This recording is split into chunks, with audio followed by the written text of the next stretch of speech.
नमस्कार सभी सज्जनों को।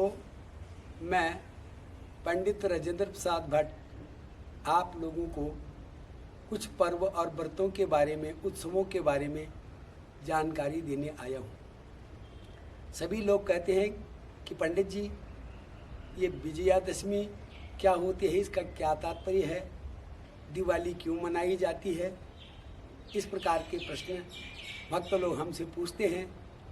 तो इसी प्रश्न का उत्तर देने के लिए मैं आज आप लोगों के सामने हाजिर हुआ हूँ। तो प्रभु प्रेमियों, पिछले वीडियो में हमने आपको बताया था कि माता के जो नवरात्रे होते हैं क्यों मनाए जाते हैं, उनकी जानकारी हमने आपको दी थी। अब हम इस वीडियो में बताएंगे कि विजयादशमी क्यों मनाई जाती है, दीपावली क्यों मनाई जाती है। तो सज्जनों, इसी दिन मर्यादा पुरुषोत्तम भगवान श्री रामचंद्र जी ने लंका पर चढ़ाई शुरू की थी और रावण पर विजय प्राप्त की थी, इसलिए इसको विजयादशमी कहते हैं। भगवान श्री रामचंद्र जी ने लंका पर चढ़ाई की और रावण के 200 सिरों को काट दिया था, इस करके इसका नाम विजयादशमी भी है।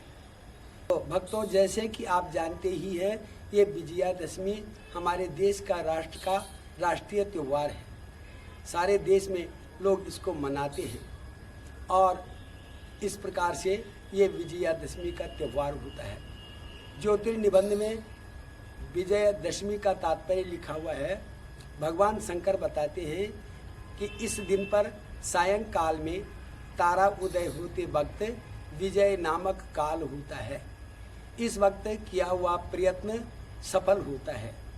तो भगवान श्री रामचंद्र जी जब चढ़ाई करने जा रहे थे, उस समय में तो शमी वृक्ष के पास से होकर गुजर रहे थे। शमी का एक वृक्ष होता है, उस वृक्ष ने भी आशीर्वाद दिया था कि विजयीवान भव। इस दिन शमी वृक्ष की पूजा की जाती है। तो इसलिए विजयदशमी का त्यौहार हम लोग अपने राष्ट्र में बड़े धूमधाम से मनाते हैं। आम जनता इसको रामलीला के रूप में मनाती है। सभी लोग जगह जगह अपने अपने ग्राउंड्स में, मैदानों में रामलीला का आयोजन 9 दिन तक करते हैं नवरात्रों में, और 10वें दिन रावण का दहन करते हैं। इस दिन रावण के 10 सिरों को भगवान ने काट दिया था, इसलिए विजयादशमी या दशहरा इसको कहते हैं। ये बहुत सुंदर और पुण्यवान उत्सव मनाया जाता है हमारे देश में। इसकी पूजा करने से शमी वृक्ष की पूजा अवश्य कर लेनी चाहिए और सायंकाल में भगवान शंकर के सामने समस्त आयुधों की पूजा, हथियारों की पूजा, तीर धनुष बाण तलवार की गदाओं की पूजा करनी चाहिए। भगवान शंकर का पूजन करना चाहिए और शमी वृक्ष का पूजन अवश्य कर लेना चाहिए। ये शमी वृक्ष भी विजय दिलाने वाला है। एक तो विजय नामक तारा होता है जो उदय होता है, विजय नामक काल होता है जो कि उदय होता है इस समय शाम के वक्त में। तो कुछ भी मनुष्य को प्रयत्न करने चाहिए, इस समय में अवश्य करने चाहिए। बड़े बड़े राजा लोग दूसरे राजाओं पर चढ़ाई करने के लिए इसी समय का चयन करते हैं। इस तरह से इस दिन पर ही राजा दुर्योधन ने पांडवों को वनवास दे दिया था। कहा था 12 वर्ष तुम वनवास में खुले विचरना और 1 वर्ष तुम्हारा अज्ञातवास का रहेगा। यदि इस 1 वर्ष में तुम्हारा पता चल गया तो तुम्हें 12 वर्ष तक फिर वनवास भोगना पड़ेगा। इस दिन अर्जुन ने अपने हथियारों को शमी वृक्ष के पास रख दिया, उसकी गोदी में रख दिए।